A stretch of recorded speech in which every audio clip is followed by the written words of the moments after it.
तो इसीलिए सदा हमें क्या करना है, वाह वाह बोलना है। அதனால எப்போதுமே ஆஹா ஆகான்னு தான் நம்ம சொல்லணும். इसीलिए सतयुग में भी पति मिला था, सतयुग में भी सास मिली थी, लेकिन संगम युग की सास भी अच्छी, संगम युग के बच्चे भी अच्छे, संगम युग का सब कुछ अच्छा। இப்போ நமக்கு சத்தியுகத்தில் கூட நமக்கு வந்து கணவன் கிடைச்சிருப்பாங்க, மாமனார் மாமியார் கிடைச்சிருப்பாங்க, இங்கேயும் சங்கமயுகத்துலையும் கிடைச்சிருக்கிறாங்க, குழந்தைகள் எல்லாருமே கிடைச்சிருக்கிறாங்க. ஆனால் ரொம்ப நல்ல அச்சான்னு தான் நம்ம நினைக்கிறோம். क्योंकि ये बाबा क्यों कहते हैं वाह वाह कहो, क्योंकि वाह वाह कहने से हमारे संकल्प व्यर्थ नहीं चलेंगे, चेहरे पे खुशी रहेगी। आज हमें बाबा मिला है, सतयुग में जा रहे हैं, लेकिन चेहरा मरा पड़ा हुआ है, कौन कहेंगे इनको भगवान मिला हुआ है। இப்போ நம்ம வந்து சங்கல்பம் பண்றோம். நீங்க நினைக்கலாம் ஆகான்னு சொல்றதுனால என்ன லாபம்? நீங்க சங்கல்பம் பண்றதுனால குஷியினுடைய அனுபவம் நீங்க செய்யலாம். மற்றபடி வந்து நம்ம இப்போ பகவான் கிடைச்சிருக்கிறாரு, நம்ம சத்தியுகத்துக்கு போகிறோம் அப்படின்னு சொல்லிட்டு நம்ம முகத்துல குஷியே இல்லை, நம்ம இறந்து போன மாதிரி மூஞ்சி வச்சிருக்கோம்னா பார்க்குறவங்க என்ன சொல்லுவாங்க? எங்களுக்கு பகவான் கிடைச்சிருக்காருங்கிறாங்க சொல்லுவாங்க. इसलिए बाबा कहते हैं आगे चल करके मेरे बच्चों के चेहरे म्यूजियम का काम करेंगे। ஏன்னா பாபா சொல்லியிருக்கிறாங்க, போக போக குழந்தைகளுடைய முகம் மியூசியம், எப்படி மியூசியத்தில் போனால் அங்கே சித்திரங்களை பார்த்து விஷயங்களை பார்த்து புரிஞ்சுப்பாங்க, அந்த மாதிரி உங்களுடைய முகம் மியூசியம் மாதிரி சேவை செய்யும்னு சொல்லியிருக்கிறாங்க. किसके चेहरे म्यूजियम के दौरान, जिसके चेहरे में खुशी है, और कब होगी जब ड्रामा को पक्का करेंगे तब। எப்போ முகம் வந்து குஷி நிறைஞ்சதாக இருக்கும்? நீங்கள் யார் வந்து ட்ராமான்ற விஷயத்த பக்கா பண்ணுறீங்க, அப்போ தான் குஷி நிறைஞ்ச அந்த முகம் மியூசியத்தினுடைய வேலையை பண்ணணும். इसलिए वर्तमान समय हमें व्यर्थों से मुक्त बनने की जरूरत है। நிகழ்காலத்தில் நம்ம வீணானவற்றிலிருந்து விடுபட்டு இருக்க வேண்டியது மிக அவசியம். इसलिए ड्रामा को पसंद कर लो। அதனால நாடகம் உங்களுக்கு கண்டிப்பாக பிடிச்சதாக தான் இருக்கணும். सत्यु का पति तो दिल्ली में रहता था, वो प्रिंस प्रिंसेस था, राजा था, लेकिन दिखने में अच्छा था, सुंदर था, मारता पीटता नहीं था, लेकिन बाबा उसे नहीं मिला। और अभी का जो पति भले दिंडीगल में रहता है, भले दिखने में ठीक नहीं है, मारता पीटता है, लेकिन इस पति के कर्म बाबा मिला है। इसलिए बाबा कहते हैं कैसा भी पति हो, हमें किसी को छोड़ना नहीं, वही रहना है, अपने सोच को बदलो। இப்போ வந்து நம்ம சத்தியுகத்தில் கூட நமக்கு வந்து எல்லாமே கிடைச்சிருக்கும். அங்கே டெல்லியில் தான் நம்மளுடைய ராஜதானி இருக்கும், அங்கே இளவரசன் இளவரசிகள் எல்லாம் இருப்பாங்க, எல்லாமே கிடைச்சிரும். ஆனால் அங்கே பார்த்தீங்கன்னா பாபா கிடைக்க மாட்டார். எல்லாமே இருக்கும், ஆனால் பாபா அங்கே இருக்க மாட்டார்.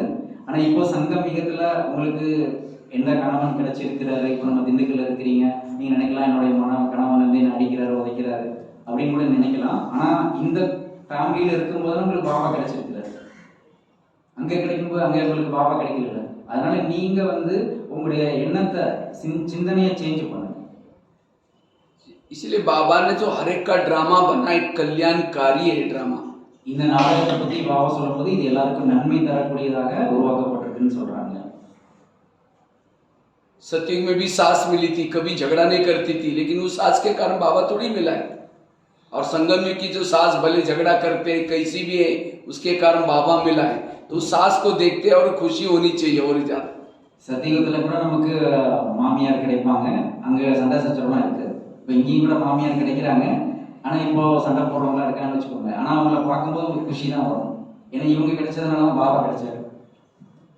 सतयुग में भी बच्चे मिले थे, वो प्रिंस प्रिंसेस थे, राजकुमार थे, दिखने में अच्छे थे, शांत रहते थे, कहना मानते थे, लेकिन उन बच्चों के कारण बाबा थोड़ी मिला है। और संगम युग के बच्चे भले कैसे भी है, चंचल है, कैसे भी है, उनके कारण बाबा मिला है। இப்போ பலர் வந்து பல காரணத்தினால தான் இங்கே பாபா குழந்தைங்க இருப்பாங்க. ஒரு சிலருக்கு கணவன் தொந்தரவு பண்ணியிருக்கலாம், ஒரு சிலருக்கு குழந்தைகள், ஒரு சிலருக்கு மாமியார், அந்த காரணத்தில் வந்திருப்பாங்க. இப்போ சத்தியுகத்தில் கூட குழந்தைகள் அப்படின்னா இளவரசன் இளவரசியாக கிடைச்சிருப்பாங்க. குழந்தை ரொம்ப அழகாக இருக்கும், நம்ம சொன்னதை கேட்கக்கூடிய பிள்ளையா இருக்கும். ஆனால் இப்போ சங்கமீகத்தில் நம்ம சொல்றதை கேட்காத சேட்டை பண்ணுற பிள்ளையா தான் இருக்கும். ஆனால் அதன் காரணமாக தான் நீங்கள் பாபா குழந்தையாக இருக்கிறீங்க. அந்த சத்தியுகத்தில் உள்ள குழந்தையின் காரணமாக நீங்கள் பாபா உங்களுக்கு கிடைக்கல. सतयुग में भी हमें शरीर मिला था, भले दिखने में अच्छा था, गोरा था, शरीर से खुशबू आती थी, लेकिन क्या उस शरीर के द्वारा हमने बाबा के महावाक्य के सुने कानों के द्वारा है? क्या उस शरीर के ऊपर भगवान की नजरें पड़ी हैं? क्या उस शरीर की आंखों से भगवान को देखा है?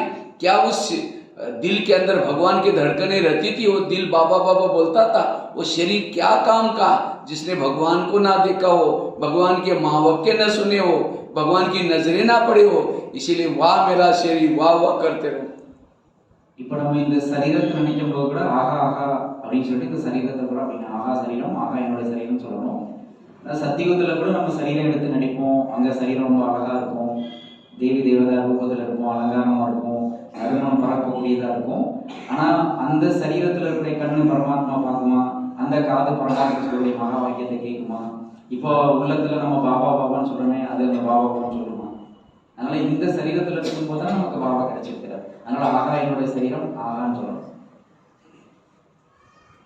संगम युग में महान भाग्यशाली वो है जिनके जीवन में समस्या और प्रॉब्लम ज्यादा आती थी. சங்கம் யுகத்தில் அதிகமான அதிர்ஷ்டசாலி பாக்கியசாலி யாரை சொல்லலாம்? யாருக்கு அதிக பிரச்சனை வருதோ அவங்க தான் பாக்கியசாலி. वो पति भी आपको तंग इसीलिए किया आपको यहाँ लाने के लिए. अगर तंग ना करता, प्यार करता, अगर आपको ब्रह्मा कुमारी बहनें कोई बुलाती, माता जी थोड़ा ज्ञान सुनने के लिए आओ ना, कहेंगे बहन जी हमारे घर में बड़ी शांति, नहीं चाहिए तुम्हारा ज्ञान. उस पति का धन्यवाद, तंग किया, परेशान किया, शांति ढूंढते ढूंढते यहाँ आए, इतना अच्छा ज्ञान मिला. इसीलिए जो हुआ सब अच्छा है, इसलिए ड्रामा कल्याणकारी है. என்ன நடந்தாலும் அது நல்லதுக்கு தான் நடக்குது. ட்ராமா கல்யாணக்காரின்னு சொல்லப்படுது. எப்படி இப்போ உதாரணம் உங்களுடைய கணவன் உங்களுக்கு தொல்லை கொடுத்துருக்கிறாரு, இப்போ அதனால தான் நீங்கள் வந்திருக்கிறீங்க இல்லையா? இப்போ அவர் உங்களை நல்லா அன்பாக வச்சுக்கிட்டாரு அப்படின்னு சொன்னால் உங்களை பிரம்மாகுமாரிகள் சிஸ்டர்ஸ் பார்க்குறாங்க, நீங்கள் ஞானம் கேளுங்களேன் அப்படின்னு சொன்னாங்க. இல்லை நான் நல்லா தான் இருக்கேன், எனக்கு ஒன்றும் தேவையில்லை அப்படின்னு சொல்லியிருப்பீங்க. இப்போ அதை தொல்லை கொடுத்ததுனால தான் நீங்கள் வந்திருக்கீங்க, பாபா குழந்தையா இருக்கீங்க. இப்போ அதனால உங்களுடைய கணவனை பார்த்தோன்னே ஆகா ஆகான்னு நீங்கள் நினைவில் கொள்வாங்க. कुंती के सामने जब कृष्ण जाता है, कुंती को पूछता है तुमको क्या वरदान चाहिए, सोना चांदी जो भी मांगो. कुंती कहते मुझे सोना चांदी नहीं चाहिए. नहीं कहते तुम्हारे भक्ति का फल देने के लिए आया हूँ. कहते मुझे नहीं चाहिए, मुझे जीवन में समस्या चाहिए. तो कृष्ण कहता है तुम क्या मांग रहे? तथास्तु, तुम्हारी जो भी इच्छा है पूर्ण हो जाए, वरदान दे दिया उसको. कुंती கிருஷ்ணருக்கு குந்தி வரதானம் கேட்குறாங்களா? அப்போ கிருஷ்ணர் கூட உன்னுடைய பக்திக்கு நான் வரதானம் கொடுக்குன்னு நினைக்கிறேன், என்ன வரதானம் வேணும் அப்படின்னு கேட்டால் உனக்கு தங்கம் வேணுமா அது வேணுமா அப்படின்னு கேட்குறாரு. ஆனால் குந்தி என்ன கேட்டாங்க, எனக்கு நிறைய பிரச்சனையை கொடு அப்படிங்கிறார். நிறைய எனக்கு பிரச்சனையை கொடு, ஏன்னா அப்போ தானே அவருடைய நினைவு வரும். அதுக்காக குந்தி அப்படி கேட்டாங்களாம். இப்போ அவர் வரம் கேட்ட உடனே அவர் கிருஷ்ணர் கூட சொன்னாராம், அப்படியே ஆகட்டும் அப்படின்னு சொல்றார், உனக்கு பிரச்சனைகளே வரட்டும் அப்படின்னு சொல்லிட்டு அவர் வரம் கொடுத்தார். फिर कहा कि तुमने सोना चांदी क्यों नहीं मांगा, समस्या क्यों मांगी? कहते समस्या होगी, आप सदा मेरे साथ में रहेंगे और आप मेरे साथ में रहेंगे, यही मेरा सौभाग्य. இப்போ பிரச்சனைகள் இல்லாம நீங்க ஏன் பிரச்சனை வேணும்னு கேட்கிற, என் தங்கம் வெளியெல்லாம் தரேன்னு சொல்ல அதை கேட்க மாட்டேங்கிற, இல்லை பிரச்சனைகள் இருந்தா எப்பயுமே நான் உன்னை நினைவு வச்சிருப்பேன், உன் கூட இருப்பேன், இதோட சௌபாகியம் வேற என்ன இருக்க முடியும்? इसी तरह जिसके जीवन में समस्या है, प्रॉब्लम है, कौन याद आएगा? बाबा याद आएगा. அதனால அந்த முறைப்படி கணக்குப்படி பார்த்தா இந்த வாழ்க்கையில யாருக்கு அதிக பிரச்சனைகள் குழப்பங்கள் இருக்கு அவங்களுக்கு பாபா நினைவு அதிகமா வரும். इसलिए कभी कभी बाबा बांधेली माताओं को याद करता है. मुरली में बांधेली माताओं का पद ऊंचा होता है. क्यों? जब पति तंग करता है, परेशान करता है, उसको कौन याद आता है? बाबा. और जितना बाबा याद आएगा उसका पद भी ऊंचा है. அடிக்கடி சாகார முறையில் பந்தனத்தில் இருக்கக்கூடிய மாதாஸை பற்றி பாபா சொல்லுவாங்க. அவங்க பந்தனத்தில் இருக்கிற மாதாஸுக்கு உயர்ந்த பதவி கிடைக்கும்னு பாபா சொல்லுவாங்க. ஏன்னா எப்பப்பெல்லாம் வீட்டில் தன்னுடைய கணவன் தொல்லை பண்ணுவார், அப்போ உடனே பாபா நினைவு வந்துடும். அதிகமாக பாபா நினைவு பண்ணுறதுனால அவங்களுக்கு பதவியோட உயர்ந்த பதவி கிடைக்கும்னு பாபா சொல்லுவாங்க. और जिन माताओं को पति बहुत प्यार करता है, स्नेह करता है, उनका योग किसे लगा है? पति से. और जिसका पति से योग है उसका पद कुछ भी नहीं होगा. யாருக்கு பரிவாரத்தில் கணவன் ரொம்ப அன்பு செலுத்துறாரு, சிநேகமாக வச்சுக்கிறாரு அப்படின்னு சொன்னால் கணவனுடைய நினைவு தான் அதிகமாக வரும், பாபா நினைவு வராது. அதனால என்ன பதவி கிடைக்கும்? तो पति तंग करने वाला चाहिए, प्यार करने वाला चाहिए. அப்போ உங்களுக்கு கணவன் அன்பு செலுத்தக்கூடிய வருமா இல்லை டிஸ்டர்ब பண்ணக்கூடிய வருமா? इसीलिए बाबा कहते बच्चे ये जो ड्रामा बनाए बहुत कल्याणकारी है. आज तक मेरे जीवन में जो बातें हुई उसे कल्याण हुआ, आगे जो कुछ होगा कल्याणकारी होगा. इसलिए मन को चुप रखो. கீழே வச்சுக்கோ, கீழே வச்சுக்கோ. அப்புறம் சொல்லும் போது எடுத்துட்டோம், கீழே கொண்டே வச்சிருக்கோம். அதாவது பாபா என்ன சொல்றாரு, டிராமால எது நடந்துச்சோ அது நல்லதுதான், எது நடந்து கொண்டிருக்குதோ அது நல்லதுதான். அதனால நீங்க இந்த விஷயத்தை வச்சுட்டு மனசை அமைதிப்படுத்துங்க, சாந்தமா வச்சுக்கோங்க. நமக்கு எது நடந்தாலும் அதில் கண்டிப்பா என்ன இருக்கும், நன்மை இருக்கும். क्योंकि वर्तमान समय जो आज ब्राह्मणों के जो पुरुषार्थ में प्रॉब्लम आ रहे हैं, उनके निगेटिव विचार चलती है, क्यों हुआ, मेरे साथ क्यों हुआ, ऐसे कैसे हुआ, और जिसके निगेटिव विचार चलते हैं उसका मन भारी होता है, योग नहीं लगता। யாருக்கு நடக்கக்கூடிய நிகழ்ச்சிகளை பார்த்து வீணான எண்ணங்கள் வருதோ, வீண் எண்ணங்கள் வந்துச்சுன்னா மனசு வெயிட் ஆயிடும். வெயிட்டான மனநிலையோட நீங்க எப்படி பாபாவை நடிக்க முடியும்? इसलिए इस ड्रामा को पक्का करो, मेरा ड्रामा कल्याण करे, मेरे जीवन की परिस्थितियां कल्याण करे, मन चुप रहेगा। அதனால இந்த நாடகம் அப்படிங்கிற விஷயத்துல உங்களை நீங்க ஸ்ட்ராங் பண்ணிக்கோங்க. நாடகத்துல எது நடந்தாலும் நன்மை தான். பிரச்சனைகள் வருதுன்னா கூட அது கூட நன்மைக்காக தான் வருது. दूसरी बात है, अगर हमें अपनी संकल्प शक्ति को बचाना है, उसके लिए रोज सवेरे 3 चीजें करो। நீங்க ஒருவேளை உங்களுடைய எண்ணம் அதை நீங்க சிக்கனமா பயன்படுத்தணும்னு நினைச்சீங்கன்னா தினமும் 3 விஷயத்தை பண்ணுங்க. एक तो अमृत वेला का योग अच्छा करना, ஒன்று அமிர்த வேளை யோகாவை நல்லா பண்ணணும். दूसरा क्लास के पहले आकर के आधा घंटे का योग करना, ரெண்டாவது முரளி கிளாஸ் கேட்கறதுக்கு முன்னாடி 1/2 மணி நேரம் யோகா பண்ணணும். और तीसरा रोज की मुरली के महावाक्य सुनना। மூணாவது தினசரி பாபாசுடைய மகா வாக்கியத்தை கேட்கறது. जो ये 3 चीजें करता है सवेरे सवेरे, उसका मनोबल बढ़ जाता है, आत्मबल बढ़ जाता है, और वही अपने संकल्पों को बचा करके अपनी स्थिति को पावरफुल बना सकता है। யார் இந்த 3 விஷயத்தை பண்றாங்களோ அவங்களுடைய மனோபலம் அதிகரிச்சிடும், அவங்களுக்கு ஸ்திதி கூட உயர்ந்த மனநிலைக்கு வந்துடும். तो अमृत वेला कौन कौन उठते, हाथ खड़ा करो। இதுல யாரெல்லாம் அமிர்த வேளை எந்திரிக்கிறீங்க, கை தூக்குங்க. अच्छा, सभी उठते, बहुत எல்லாரும் எந்திரிக்கிறீங்களா?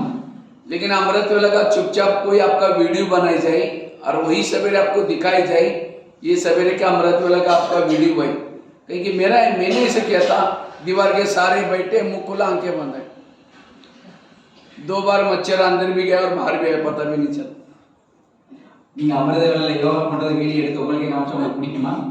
நீங்க அப்படியே சோர்ல சாஞ்சிட்டு அப்படியே கொட்டாய் விட்டுட்டு 2 தடவை கொசுக்குள்ள போயிட்டு வந்துருக்கோம், அதெல்லாம் வீடியோ எடுத்து காமிச்சா உங்களுக்கு பிடிக்குமா? अगर ऐसा योग करेंगे तो हमारी स्थिति पावरफुल कैसी बनेगी? இப்படி யோகா பண்ணா ஸ்திதி எப்படி, நம்முடைய மனநிலை எப்படி பவர்ஃபுல்லா ஆகும்? इसलिए अमृत वेला आंखें खोल करके बैठना। அதனால அமிர்த வேளையை கண்களை திறந்து எடுத்துட்டு பாபாவை நீங்க உட்காரணும். कोई मेहमान को घर में बुलाओ, मेहमान बहुत बड़ा है लेकिन आपके साथ स्नेह प्यार है, इसलिए आपके कहने प्रमाण 10 काम छोड़ करके आपके पास आया। ஒரு பெரிய விருந்தாளி வந்திருக்காங்க, ரொம்ப பெரிய ஆளு உங்களை தேடி வந்திருக்கிறாங்க, அவருக்கு 10 வேலை இருக்கும், அதெல்லாம் விட்டுட்டு உங்களை சந்திக்கணும் வந்திருக்கிறாரு. जब मेहमान आया तो अंदर से कुंडी लगा करके सो जाओ, वो बेल बजा रहे, घंटी बजा रहे, दरवाजे नहीं खोलो, उसको कैसे लगेगा ये कैसे लोग हैं, मुझे इन्होंने बुलाया, इनका काम है, और दरवाजा बंद किया, वो चला जाएगा। இப்போ நீங்க விருந்தினர் கூப்பிட்டுருக்கீங்க, அவர் பெரிய ஆளு தான், உங்களுக்காக உங்களை பார்க்கணும் வந்திருக்காரு, நீங்க வீட்டில் தாப்பால் போட்டுக்குள்ள உட்காந்துருக்கீங்க, அவர் வெளியில பெல் அடிச்சுட்டே இருக்காரு. இப்படியும் ஆளுகள் இருப்பாங்களா? நம்மளை கூப்பிட்டுட்டு பாரு தாப்பா போட்டுக்குள்ள உட்காந்துருக்காங்க பாரு. फिर फोन करके बुलाओ, प्लीज आओ, कहाँ आप आए नहीं, वो कहेगा मैं आया था, बेल बजाई थी, दरवाजा खोला ही नहीं आपने, आप अंदर ही थे, नहीं प्लीज आओ, फिर आया। இப்போ நீங்க திருப்பி அவர் போயிட்டாரு, அவருக்கு ஃபோன் பண்ணி ப்ளீஸ் நீங்க வாங்க, இல்லை நான் வந்தேன், நீ கதவை கூட்டிட்டு உள்ள உட்காந்துருந்தேன், இல்லை நான் பெல் அடிச்சு பார்த்து நீ வரல அப்படின்னு சொல்லிட்டு திருப்பி வருவார். फिर दरवाजा बंद किया, फिर तीसरी बार फिर फोन करो, फिर कभी नहीं आएगा, कहीं कभी नहीं आऊंगा, मैं आता हूँ तो दरवाजा बंद करते आप लोग। இப்போ முதல் தடவை அப்படி ஆயிடுச்சு, சரி அவர் செகண்ட் டைம் வராரு, செகண்ட் டைம் அப்படி பண்றீங்க, 3வது தடவை வருவாரா? வரமாட்டார்ல। ऐसे हम अमृत वाला उठेंगे, बाबा को निमंत्रण देंगे, मीठे बाबा, प्यारे बाबा, आप आ जाओ, हम आपसे बातें करनी है। अब उसको तो निमंत्रण दिया, दरवाजे खिड़की बंद। பாபாட்ட நீங்க சொன்னீங்க, பாபா நான் அவங்களோட சந்திக்கணும், அவங்களோட பேசணும் அப்படின்னு பேசிட்டே இருக்க, அவர் தூங்கிட்டீங்கன்னா அவர் எப்படி நீங்க தாப்பா போட்டு உட்காந்துருக்க மாதிரி அர்த்தம்। इसलिए आंखें खोल करके बैठो, और केवल खोल के भी नहीं बैठो। अब समझो मेहमान घर में आया, उसके चेहरे की तरफ देखते रहो, कुछ बात ही नहीं करो, देखते रहो, तो उसको कैसे लगेगा? इसी तरह हम भी क्या करते, योग में बैठेंगे, बाबा के फोटो की तरफ देखते रहेंगे, झुकते रहेंगे, ये योग नहीं, उससे बातें करो। இப்போ உங்களுக்கு வீட்டுக்கு விருந்தாளி வந்திருக்காருங்க, வந்தா நீங்க தான் அப்பா அழைப்பு கொடுத்தீங்க, அவர் வந்துட்டாங்க, வந்தோடனே அவரை பார்த்துக்கிட்டே இருக்கிறீங்க, பேசுறது இல்லை. அதே மாதிரி பாபா போட்டோ பார்த்துட்டு இருக்கிறது அது ஒரு யோகா கிடையாது. யோகானா கண்ணு திறந்திருக்கணும், பாபாவோட இனிமையான உரையாடல் பண்ணணும். अब कई घर में मेहमान बैठा, उसके चेहरे की तरफ देखते रहो, फिर घड़ी की तरफ देखते रहो, उनको लगेगा शायद मैं आने के कारण ये बोर हो गए, इनका कुछ काम होगा, वो चला जाएगा। इसी तरह हम भी योग करते समय बाबा को देखते रहेंगे, फिर घड़ी में देखेंगे अब कब तक देखना है, 5 मिनट देखना है। இப்போ நீங்க உங்க வீட்டுக்கு விருந்தாளி வந்திருக்கிறாங்க, விருந்தாளியும் ஒரு பாத்துக்கிறீங்க, பேசுறது கிடையாது, கடிகாரத்தை அடிக்கடி இப்படி பாத்துக்கிறீங்க, என்ன பாரு நம்ம வந்து பிடிக்கல போல, போர் அடிக்கிறது போல, சரி நம்ம கிளம்பிடுறோம் அப்படின்னு. அப்புறம் யோகால நீங்க உட்காந்துருக்கும் போது பாபாவை போட்டோ பாத்துக்கிறீங்க, அடிக்கடி கடிகாரத்தையும் பாத்துக்கிறீங்க. इसलिए लगन में मगन होकर के बाबा से बातें करो। அதனால பாபாவுடைய அன்புல மூழ்கி இருந்து நம்ம யோகா பண்ணணும். टाइम पास वाला योग नहीं, டைம் பாஸ் பண்றதுக்காக யோகா பண்ணக்கூடாது. कई तो क्या करेंगे, मैं आत्मा हूँ, शांत स्वरूप शक्ति जारी, चांद सूरज तारांगन के पर वहां से झुटका लगा देंगे। अब तारांगन से पास से झुटका लगेगा, नीचे हड्डी गुडी टूट जाएगी। அப்படி சங்கல்பம் வந்து நான் வந்து சாந்த ஸ்வரூப ஆத்மா அப்படின்னு சொல்லிட்டு மேலே நான் போயிட்டு இருக்கேன், சூரிய சந்திர நட்சத்திரம் வழி அப்படின்னு நமக்குன்னு தூக்கி விழுந்துருவாங்க, அப்போ எங்கே போவாங்க அப்படின்னு. इसलिए अटेंशन से योग में बैठना, அதனால அட்டென்ஷனோட யோகா பண்ணணும். एक कुमार ने मुझे क्वेश्चन पूछा, कहते भाई साहब मैं अमृत वेला उठता ही नहीं। हमने कहा क्यों? कहता है मेरे को नींद ही नहीं खुलती है। मैंने कहा अलार्म लगाया करो। कहता है अलार्म लगाता हूँ लेकिन सुनाई नहीं पड़ता। हमने कहा क्यों? कहता मैं सोने के लिए परमधाम में जाता हूँ, अलार्म मेरा बेड पर बजता है, इतना लंबा डिस्टेंस। ஒரு பிரதர் குமார்கிட்ட வந்து கேட்டாரா, இப்படி நீங்க அமிர்த வேலை எந்திரிப்பீங்களா? எந்திரிக்க மாட்டாங்களா? ஏன் எந்திரிக்க முடியலன்னா அலாரம் வச்சுக்க வேண்டியதுங்க. அலாரம்லாம் வைக்கிறேன் நான் தூங்குறதுக்கு நைட்டு பறந்தான் போயிடுவேன், அதனால அலாரம் பெட்ல இருக்குது எனக்கு கேட்க மாட்டேங்குது, ரொம்ப தூரம் அப்படின்றாங்க. அதனால அமிர்த வேலை எந்திரிக்க கிடையாது. एक कुमारी ने पूछा कि भाई साहब मैं अमृत वेला उठती हूँ लेकिन परम धाम में ऊपर नहीं जाती हूँ। हमने कहा क्यों? कहता है उसी समय हमारे घर के ऊपर बहुत अंधेरा होता है इसलिए डर लगता है। ஒரு குமாரிட்ட கேட்டாரா, நீங்க அமிர்த வேலை யோகா பண்றீங்களா? பண்றது இல்லைன்னு சொன்னாங்களா? ஏன்னா நான் அமிர்த வேலை எந்திரிச்சேன் அப்படின்னு சொன்னா மேல பறந்தாம போறீங்களான்னு இவர் கேட்டீங்களா? பறந்தாமலாம் போக மாட்டேன், எங்க வீட்டுக்கு மேல ஒரே இருட்டா இருக்கு, எனக்கு பயமா இருக்கு. देखो कैसे कैसे क्वेश्चन पूछते हैं, எப்படிலாம் கேள்வி கேட்கிறாங்க, எப்படிலாம் சொல்றாங்க. इसलिए अटेंशन से बैठना। कई क्या करेंगे, योग में बैठेंगे, योग में बाबा कहते हैं मैं रोज तुम्हारे घर में आता हूँ, दिखना चाहिए बाबा। कब दिखाई पड़ेगा? जब होश में बैठेंगे। अगर बेहोश बैठेंगे कैसे बाबा? बाबा रोज हर एक के पास 1-2 सेकंड के लिए आता है, लेकिन वो देखने के लिए बाबा को होश में बैठने की जरूरत है। जैसे कोई शराबी शराब पी करके गटर में पड़ा है, कोई आकर के कहता है 10 रुपये ले लो, घर में जाकर सो जाओ, कहेगा मैं राजा हूं, मुझे कुछ नहीं चाहिए। इसी तरह बाबा भी अमृत वेला वरदाना का झोला लेके आता है, कहते बच्चे कुछ चाहिए, लेकिन हम ऐसे झूम रहे थे। तो बाबा को कैसे? इसीलिए होश में बैठना, किससे मिलने के लिए जितना अमृत वेला अच्छी, सारा दिन आपका कर्मयोगी स्थिति रहेगी, आत्मिक स्थिति रहेगी। तो इसलिए अमृत वेला अच्छा करना, इससे संकल्प शक्ति सारा दिन स्टॉप रहेगी। நீங்க அமிர்த வேலையை நல்லபடியா பண்றதை வச்சு கர்ம யோகி ஸ்டேஜ் நல்லா இருக்கும், உங்களுடைய ஸ்திதி நல்லா இருக்கும், எல்லாமே உங்களுக்கு அந்த எண்ணங்கள் கூட வீணான எண்ணங்கள் ஸ்டாப் ஆக ஆரம்பிச்சிடும். அதனால் அமிர்த வேலை டயத்தில் பாபா வரதானங்களை நிறச்சிக்கிட்டு நம்ம கொடுக்க வராது. அதனால் நீங்கள் அந்த டயத்தில் நீங்கள் விழிப்புணர்ச்சியோட இருக்கும். நம்ம தூங்கி வெளியிற மாதிரி இருந்தோம்னா அவர் எப்படி வரதானங்கள் கொடுப்பார், எப்படி அடைய முடியும்? दूसरी बात है, क्लास के पहले रोज हर एक को योग करना जरूरी है। அதுக்கப்புறம் வந்து முரளி கிளாஸ் கேட்கறதுக்கு முன்னாடி யோகா பண்ண வேண்டியது ஒவ்வொருத்தருக்கும் அவசியமானது. जैसे खेती में बीज डालते हैं, बीज डालने से पहले खेती को तैयार करते हैं, उसको तैयार करके फिर बीज डालते हैं। எப்படி ஒரு நிலத்துல வந்து பயிரிட போறாங்கன்னா அந்த நிலத்தை உழுது பண்படுத்தினதுக்கு அப்புறம் தான் விதை போடணும். அதே மாதிரி अगर खेती में कुछ तैयार करेंगे नहीं, बीज ऊपर डालेंगे, पानी के देंगे नहीं तो उगेगा ही नहीं। इसी तरह ज्ञान का बीज बुद्धि में डालना है, पहले आधा घंटे का योग करके फिर बाद में मुरली सुनिए। எப்படி வந்து அந்த பூமியை தயார் பண்ணாம அதே மட்டும் தூக்கிட்டு தண்ணி ஊற்றிக்கிட்டு இருக்கேன் அப்படின்னு சொன்னா அது உரிய பலன் தராது. அதே மாதிரி முரளி கேட்கறதுக்கு முன்னாடி அரை மணி நேரம் நம்ம யோகா பண்ணிட்டு கேட்டோம்னா அப்பதான் ஞானம் அப்படின்ற விதை புத்தியில போய் தங்கும். जो मुरली के पहले योग नहीं करते, शाम तक उसको मुरली के कोई पॉइंट याद नहीं रहती। முரளி கேட்கறதுக்கு முன்னாடி நம்ம யோகா பண்ணிட்டு முரளி கேட்கலன்னா சாயங்காலம் வரைக்கும் முரளி பாயிண்ட் எதுவும் ஞாபகத்துல வந்து வராது.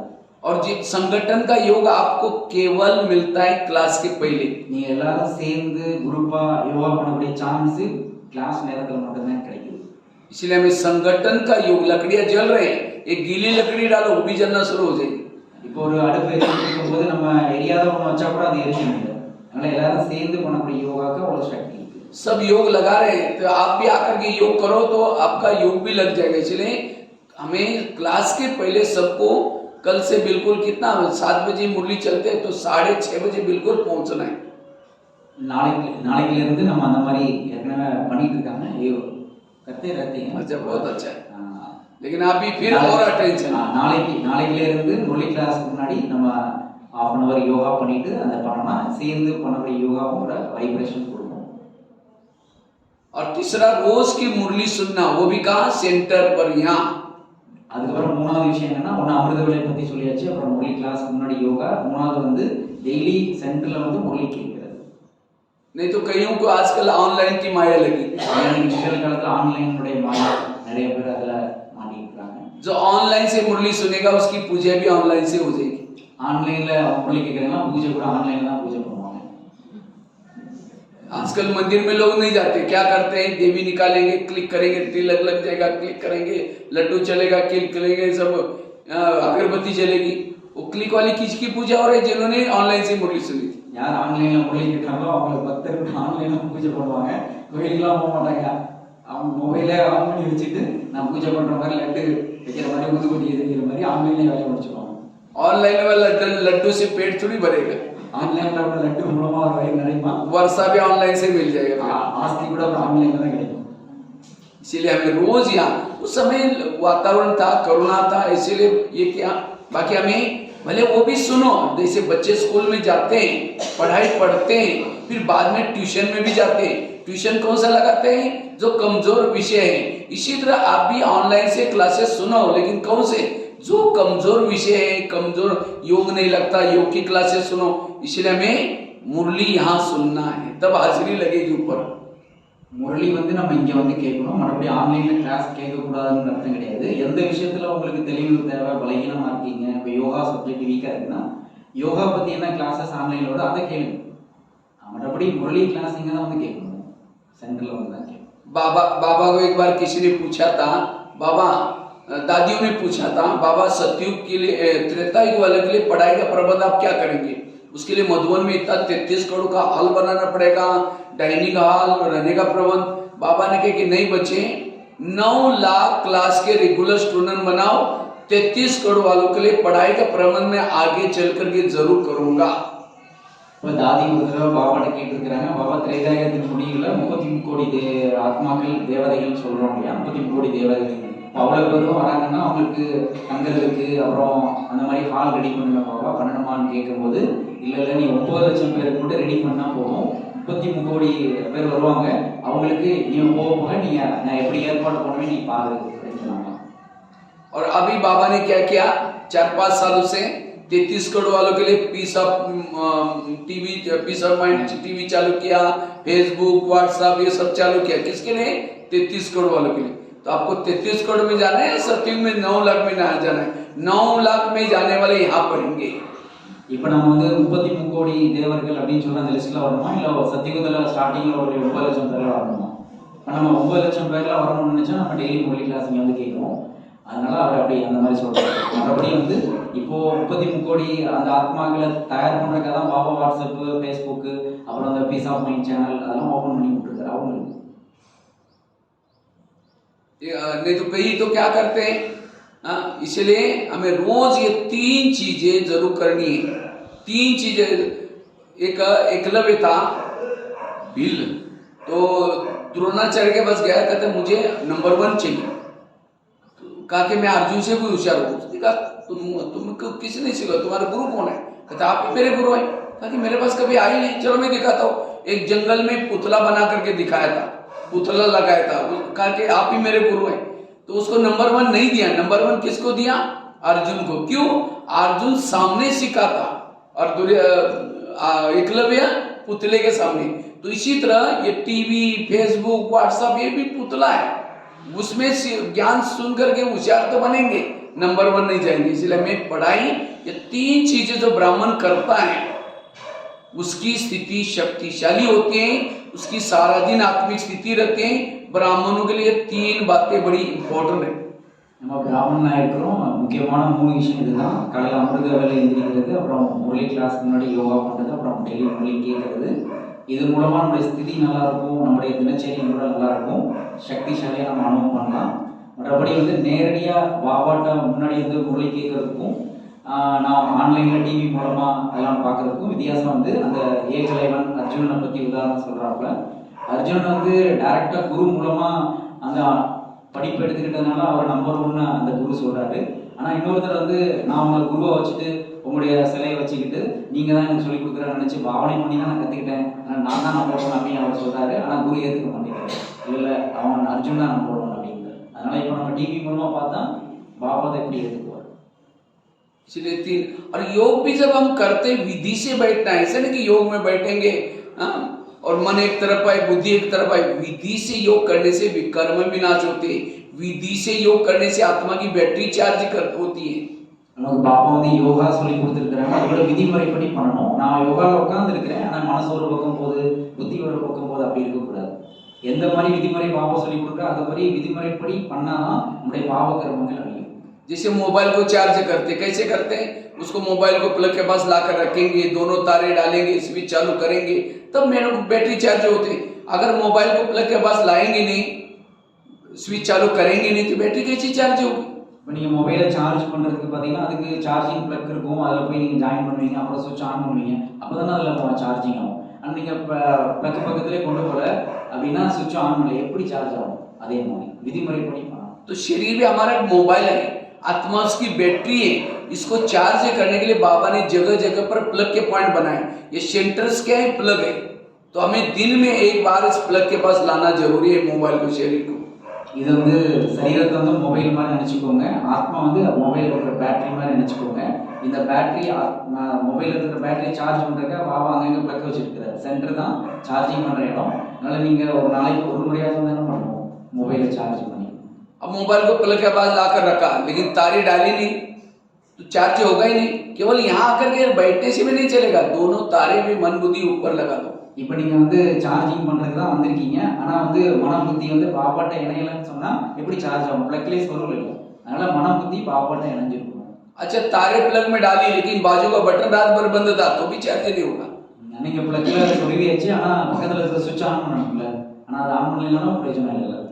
तो इसलिए हमें भी क्या करना है, यहाँ आने के साथ साथ स्मृति का स्विच चालू करो। बाबा ने मुझे क्या उपकार किया, बाबा मुझे क्या से क्या बना रहे। जितनी स्मृति गहरी उतना योग गहरा। நீங்கள் இங்கே வந்தோடனே எந்த மாதிரி சுவிட்ச் ஆன் பண்ணணும் அப்படின்னா நினைவுன்ற சுவிட்ச் ஆன் பண்ணணும். பாபா எனக்கு எவ்வளோலாம் உபகாரம் பண்ணியிருக்கிறாரு, பாபா என்ன என்னவா இருக்கிற என்னவா ஆக்கியிருக்கிறாரு, இந்த நினைவுன்ற சுவிட்ச் ஆன் பண்ணணும். அப்போ தான் யோகத்தினுடைய ஆழத்தில் நீங்கள் போக முடியும். अब स्विच पे ऑन किया, प्लग के पास तारे भी डाली, प्लग के अंदर तारे भी डाली, लेकिन तारों को प्लग में डाल रहे फिर निकाल रहे डाल रहे निकाल रहे तो बैटरी कैसी चार्ज होगी। இப்போ நீங்கள் ப்ளக்கில் வந்து சார்ஜர் பின்ன சொருவியாச்சு, சுவிட்சும் ஆன் பண்ணியாச்சு, ஆனால் அடிக்கடி சார்ஜிங் பின்ன எடுத்துட்டு சொருவிட்டு இருக்கு அப்படின்னா எப்படி சார்ஜ் ஆகும்? तो इसी तरह हम यहाँ आकर के बैठेंगे, मन बुद्धि बाबा में लगाएंगे, फिर मन बुद्धि कभी निकालते रहेंगे डालते रहेंगे।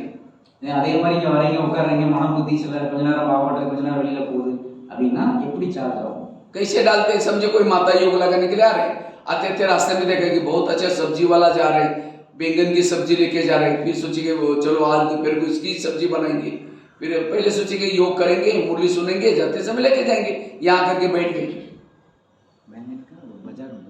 हाँ आते समय रास्ते में बैंगन के बाजार में देखते थे सब्जी देख रहे हैं, तो यहाँ करके देखते समय सोचे நீங்கள் நடந்து வரும்போது பஜாரை கிராஸ் பண்ணி வரீங்க, அங்கே காய்கறி மார்க்கெட்டில் பார்க்குறீங்க, காய்கறிலாம் வெரைட்டியாக இருக்குது, நீங்கள் கத்திரிக்காய் அப்படி இருக்குது, இது நல்ல வெண்டிக்காய் கத்திரிக்காய் இருக்குண்ணே, கத்திரிக்காய் வந்து நல்லா இருக்குது அப்படின்னு சொல்லிட்டு சங்கல்பம் வருது. இங்கே வந்து உட்காந்தோடனே நம்ம இன்னைக்கு வீட்டுக்கு போகும்போது கத்திரிக்காய் வாங்கி போயிட்டு சமைப்போம் அப்படின்னு தான் யோகா இருக்குது. फिर यहाँ करके बैठे, लाल लाइट चल रहा है, गीत बज रहे, शुरू करेंगे मैं आत्मा हूँ, शांत स्वरूप हूँ, शक्ति स्वरूप हूँ। फिर सोचेंगे थैला तो लाए नहीं, झोला तो लाए नहीं, वो सब्जी कैसे लेके जाए। இப்போ நம்ம யோகா பண்ணும்போது ரெட் லைட் வேறு இங்கே போட்டிருப்பாங்க, முதல்ல நான் சாந்த சுரோ ஆத்மா சக்தி சுரோ ஆத்மா அப்படின்னு என்ன இருக்கும், சரி நான் கத்திரிக்காய் வாங்கி போட்டு நினைக்கிறேன் பை போடுற இல்லையா அப்படின்னு அதை யோசிச்சு फिर कहेंगे चलो कोई बात नहीं, उसके बाद प्लास्टिक का थैला तो होगा उसमें लेके जाएंगे। फिर कहेंगे मैं आत्मा हूँ, शांत स्वरूप हूँ, शक्ति स्वरूप हूँ।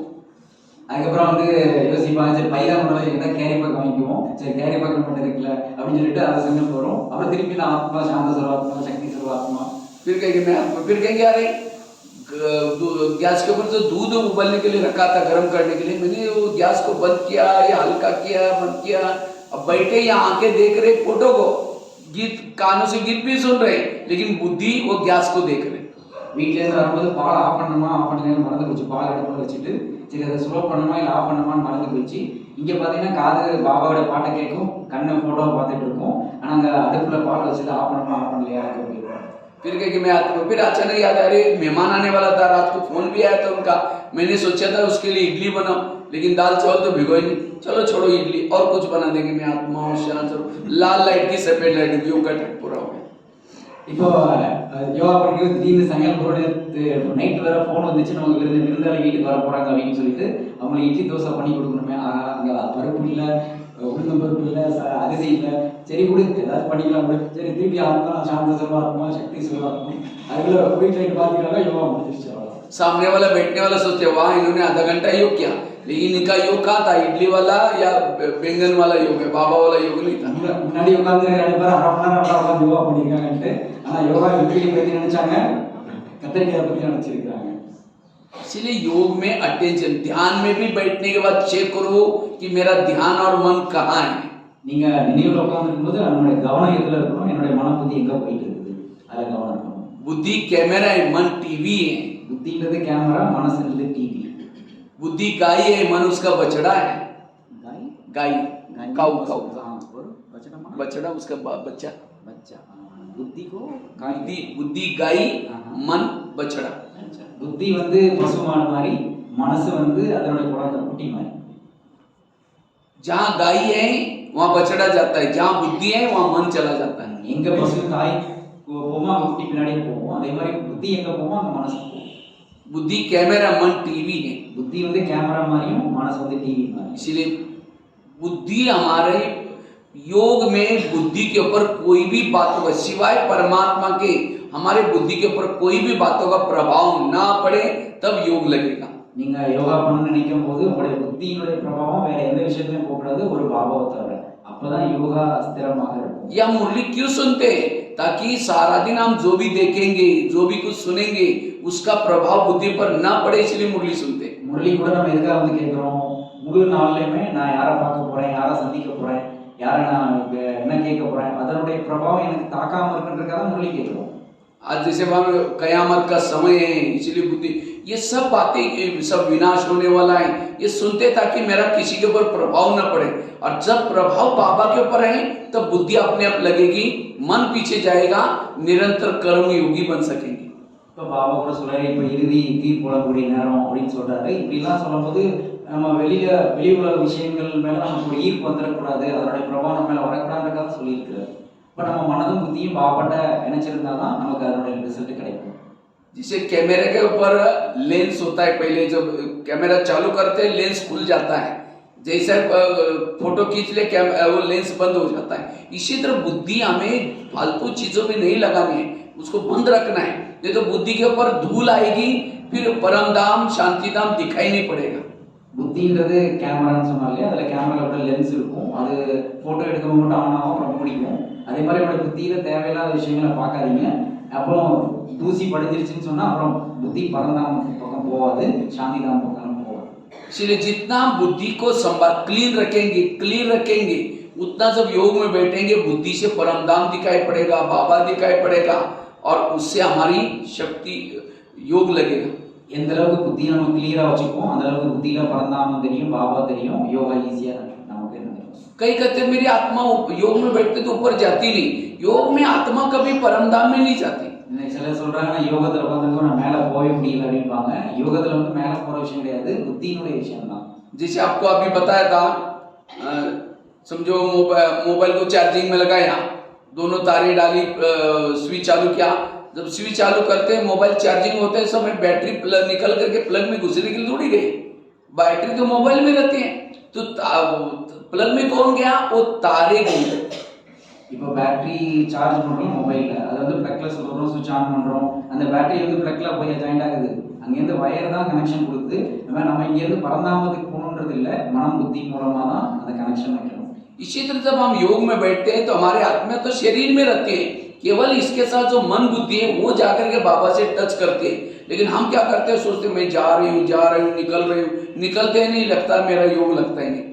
इसीलिए मन बुद्धि से जाओ ऊपर। இப்போ நம்ம யோகா பண்றோம் அப்படின்னா ஆத்மா போறது கிடையாது, இங்கே தான் ஆத்மா இருக்கும். மறுபடியும் மனம் புத்தி ஆத்மாவுடைய 2 சூட்சும சக்தி, அது மூலமாக தான் நம்ம பாபாவோட சந்திப்போம், கனெக்ஷன் வைப்போம், ஒரு இடம் பண்ணுவோம். மறுபடியும் நம்ம மேலே போக முடியல அப்படின்னு நினைக்காதீங்க.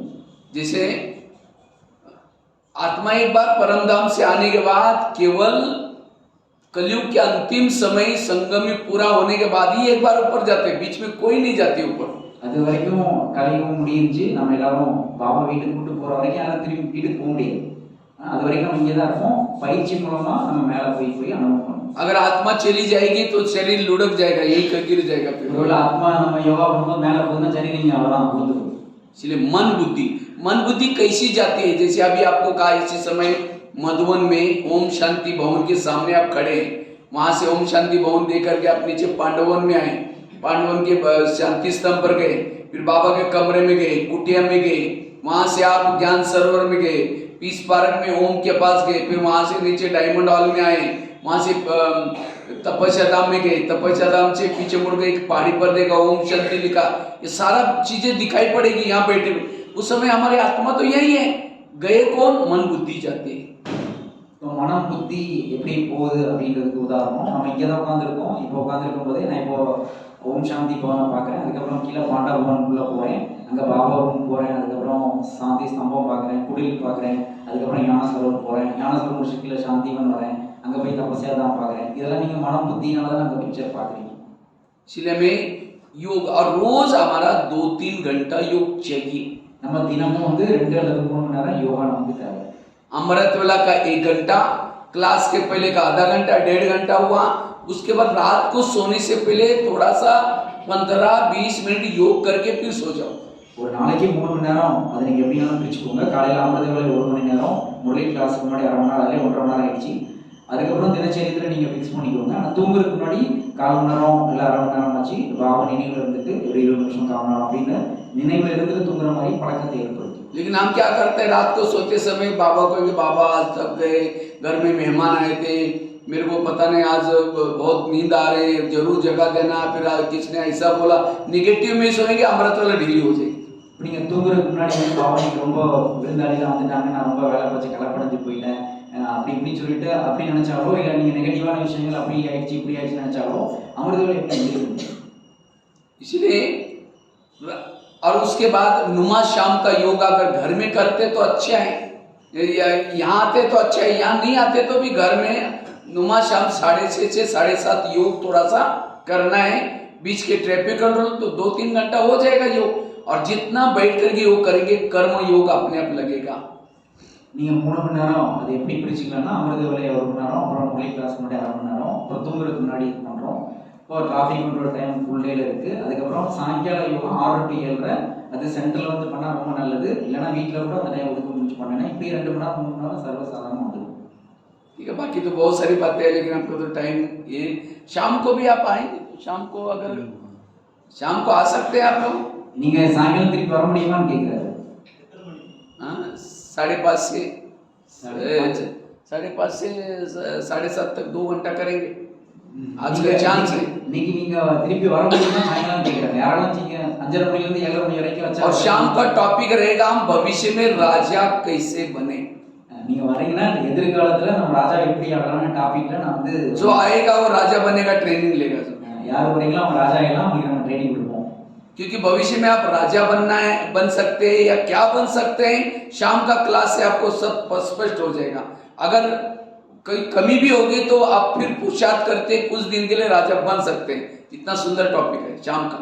அந்த டாபிக்ல வந்து நம்ம எதிர்காலத்துல எப்படி ராஜா ஆகலாம்ன்றது அதை நீங்க கிளாसेस கேட்ட அப்புறம் எனக்கு என்ன குறை இருக்கு, பலகீனம் இருக்கு, அதை கூட நீங்க நிவர்த்தி பண்ணி அதுக்கான புருஷார்த்தம் பண்ணலாம்.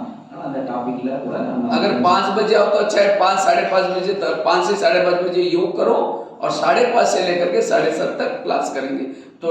थोड़ा उससे पहले भी 7 बजे से कमेंट्री से योग करेंगे। आज का दिन चांस है, ठीक है। இது வந்து நம்மளுடைய விருப்பத்தை சொல்றாரு. 5 மணிக்கு வர முடியுங்கிறப்ப 5 to 5:30 யோகா பண்ணுவோம். 5:30 to 7 வரைக்கும் கூட உங்களுக்கு அந்த டாபிக் வைஸ் அந்த விஷயத்தை தெரிஞ்சுக்குவோம். அப்புறம் 7 to 7 வந்து நம்ம கமெண்ட்ரி கொடுத்து யோகா பண்ண வைக்கலாம் அப்படின்னு. ठीक है, யாரெல்லாம் வர விருப்பம் கை தூக்கணும். चलो ठीक है, क्योंकि अच्छा है बाबा ने आपके पास भेजा है तो कुछ ना कुछ पावरफुल बनने के लिए। बाकी परिचय मेरा शॉर्ट में, शरीर का नाम है भगवान भाई, वैसे लौकिक में मैं महाराष्ट्र से ज्ञान में निकला और बहुत एक साधारण परिवार में जन्म हुआ।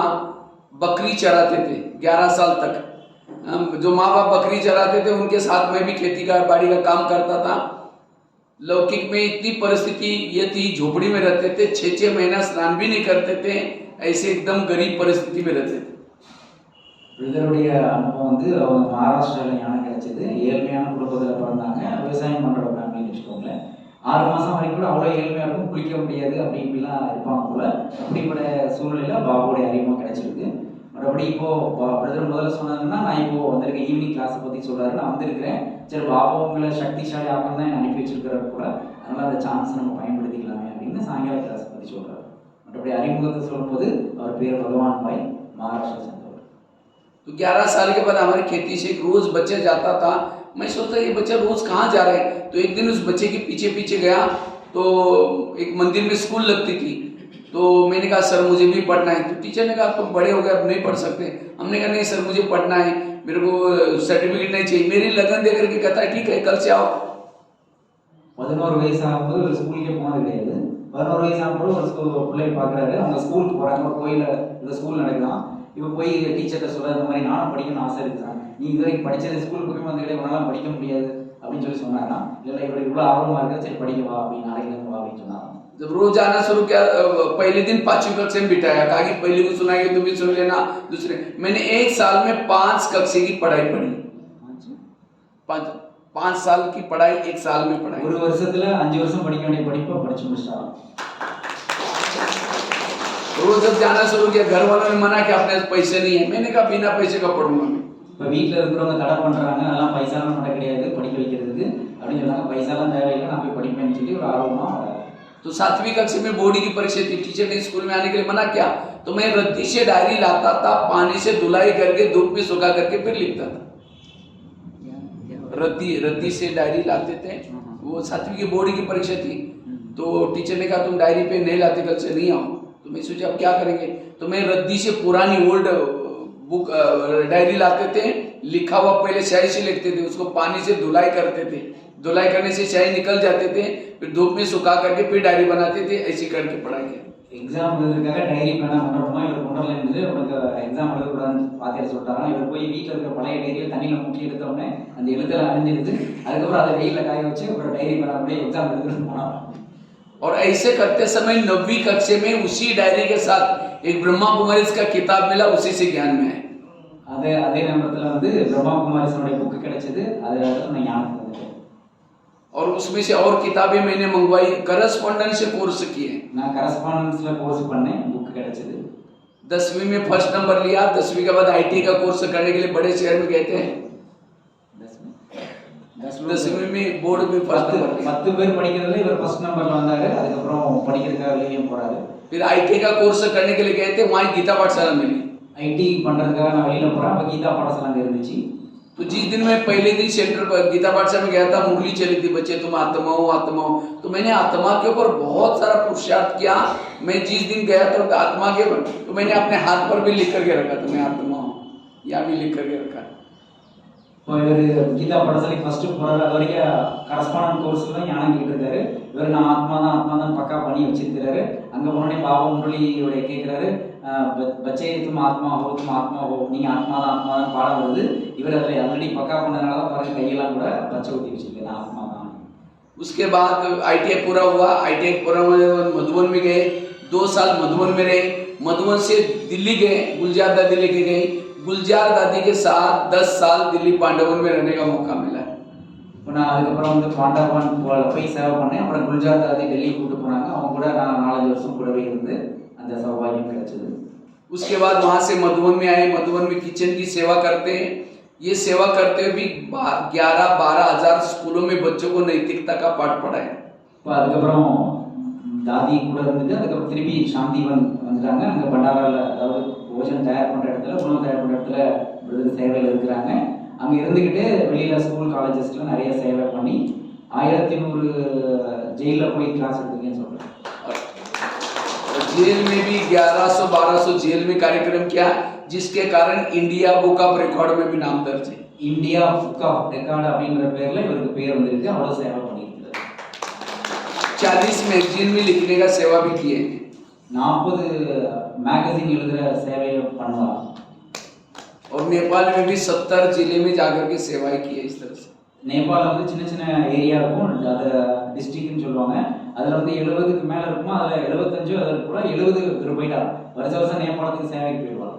तो मेरे पास जो क्लासेस के टॉपिक्स है, मैं कोई महारथी नहीं, लेकिन मैंने जो प्रैक्टिकल में जो पुरुषार्थ किया वो बातें मैं ज्यादा सुनाने की कोशिश करता हूँ। நான் எனக்கு எல்லா விஷயத்தை பற்றி டாபிக் என்கிறது நான் ஒன்றும் பெரிய மகாரதி கிடையாது, ஆனால் என்னுடைய அனுபவத்தின் ஆதாரத்தில் அந்த விஷயங்களை நான் வந்து எல்லாத்தையும் எடுத்து சொல்கிறேன். कैसे साधारण से वहां तक पहुंचे, लेकिन वहां पहुंचने के बाद फिर भी साधारण ही रहता हूँ, हाई फाई नहीं रहता हूँ, एकदम सिंपल। இப்போ நம்மளை பாபா முதல்ல சாதாரணமாக இருந்தோம், பாபா இவ்வளோ ஞானத்தின் மூலமாக நம்மளை உயர்ந்த நிலை கொண்டு வந்திருக்கிறாரு, இப்போ நம்ம சாதாரணமாக தான் இருக்கோம். अभी भी पूरा कितना साल से ज्ञान में चलता हूँ, लेकिन ना कोई अपने पास गाड़ी रखे है, कहीं भी जाता हूँ स्लीपर में जाता हूँ, कम खर्चा करके बाबा की सेवा करता रहता हूँ। இப்போ நான் இவ்வளோ பெரிய ஸ்டேஜில் நான் பாபா வச்சிருக்கிறேன், எனக்கு இன்னும் 2 வீலரோ 4 வீலரோ எதுவும் கிடையாது, நான் சாதா செப்பல் போட்டுட்டு போவேன், அவ்வளோதான். குறைஞ்ச செலவில் அதிக லாபம். और जब भी सेवा में जाते हैं बैनर साथ में रहता है, माइक साथ में रहता है, सारा सब कुछ सामान साथ में रहता है। நேற்று வந்து பிரதர் நான் கூப்பிட போயிருந்தா 3 லக்கேஜ் வச்சிருந்தாரு. 3 லக்கேஜ் எதுக்கு எடுத்துட்டு வராருன்னு பார்த்தா அதுக்குள்ள பேனரு மைக்கு அதான் மெயின். சேவைக்காக அந்த பேனர் மைக்கு அங்கேயே கொடுத்துருக்காரு, கூடவே கொடுத்துருக்காரு. तो इस तरह से बाकी शाम को फिर चर्चा करेंगे। तो आपके पास आए हैं तो इससे पहले भी एक बार आए थे, उस समय मेरे को संकल्प चला था, मैंने सोचा कि यहाँ दिल्लीगल में भी सेंटर होगा तो यहाँ तो मेरे को क्लास करने का मौका मिला ही नहीं। उस समय फिर सीधा शक्ति सरोवर गए थे, बाकी और जगह पर भी गए थे। तो अभी मदुराई तो वैसे तो कई बार इंडिया के सभी तरफ गया था, लेकिन तमिलनाडु नहीं आए थे। तो तमिलनाडु की शुरुआत मदुराई से हो गई, क्योंकि हमारे पास शंकर भाई है, मेरे को बार बार बोलता था आप जाओ। तो मीनाक्षी बहन भी मेरे को खास कहा कि एक बार शंकर भाई मेरे को मिलाने के लिए लेके गए थे, तो कहा कि आप तमिलनाडु आए, मैं बोला नहीं आए, तो बोले नहीं हमारे पास आना पड़ा, बोले वहाँ चेन्नई नहीं जाना, हमारे पास आना। तो मेरे को सबसे पहले मीनाक्षी बहन ने यहाँ बुलाया, तो 3 बार आया, मैं तीसरी बार आई है, क्योंकि जब शांता बहन थी लास्ट में शरीर छोड़ा था, वो क्या शांता किचन में आती थी, वो मेरे को हमेशा बोलते थे आप कभी आओ राम मदुराई आओ कभी, और जब भी ग्रुप आते थे मेरे से क्लासेस भी कराते थे। तो इसीलिए वो लक्ष्य में लेकर के जब उनका स्मृति दिन आई उस समय 2 बार आए थे। ஏற்கனவே வந்து பிரதர் வந்து சக்தி சொல்றது வந்தாங்க, அப்போ நான் உங்களை கூப்பிட்டு போய் சக்தி சொல்றது ட்ராப் பண்ணுறது கூட போனேன். அதை வச்சு கரெக்டாக நான் நேற்று பிக்கப் பண்ண போகும்போது ஞாபகம் வச்சுட்டாப்புல. அப்போ கூட அவர் சங்கல்பம் வந்துச்சு, அந்த மாதிரி திண்டுக்கல்ல ஒரு சென்டர் கூட இருக்கு, இங்கே நம்ம ஏன் கிளாஸஸ் எடுக்கிறதுக்கு சான்சஸ் கிடைக்கல அப்படின்னு சொல்லி சங்கல்பம் வச்சாலும் மதுரையில் சக்தி சொல்ல போயிட்டு மதுரையில் நிறையா சென்டர்ஸ்லாம் என்ன அனுப்புனாங்க. இப்போ நம்ம இங்கே கூட ஒரு சென்டர் இருக்குன்னா நம்ம ஏன் கிளாஸஸ் எடுக்கூடாது சங்கல்பம் வந்துச்சான். அதனால் அந்த சான்ஸ் இப்போ நமக்கு கிடைச்சிருக்கு. மற்றபடி மதுபனில் வந்து எல்லா இந்தியாவுக்குள்ள எல்லா இடத்துலையும் போய் தமிழ்நாட்டுக்கு போனது கிடையாது. நான் தமிழ்நாட்டை சேர்ந்த பிரதர் சங்கர் பாய் ஜெய்சங்கர்னு சொல்லிட்டு அங்கே கிச்சனில் பிரதர் இருக்கிறார், தமிழ்நாட்டை சேர்ந்தவர். அவரை நீங்கள் இன்னும் தமிழ்நாட்டு சேவைகளில் வாங்கன்னு சொல்லுவாராம். நம்ம சாந்தா சிஸ்டர் இருக்கும்போது கூட பார்க்கும்போதெல்லாம் நீங்கள் தமிழ்நாட்டு சேவைக்கு அவசியம் வாங்கன்னு சொல்லுவாராம். அங்கே மதுபனுக்கு குரூப் அழைச்சிட்டு போனால் கூட நீங்கள் கிளாஸஸ் பண்ணுங்க அப்படின்னு சொல்லிட்டு நான் கிளாஸஸ் பண்ண வச்சுருக்காங்க. இப்போ அந்த சான்சஸ் கிடச்சிருக்கு, நான் இப்போ வந்திருக்கேன். 3வது முறையாக இப்போ வந்திருக்கேன் தமிழ்நாட்டுக்கு. ओम शांति। भूख लगे? हाँ भूख लगे। कुछ नेपाल आपके वहाँ यहाँ के शब्द भी 3-4 सीख लिया मैंने। சாப்பிடுங்களா, நல்லா இருக்கீங்களா, எப்போ வந்தீங்க, இங்கே வந்து நான் வந்து இதை கற்றுக்கிட்டு சாப்பிட்டீங்களா, நல்லா இருக்கீங்களா, எப்போ வந்தீங்க, அதெல்லாம் நான் போயிட்டு வந்து கற்றுக்கிட்டேன். शब्द सीख लिया। டீ குடி பரந்தாம் போயிட்டு வாங்க, சீக்கிரம் வாங்க, உட்காருங்க. ஓகே ஓம் சாந்தி। ஓகே ஓம் சாந்தி।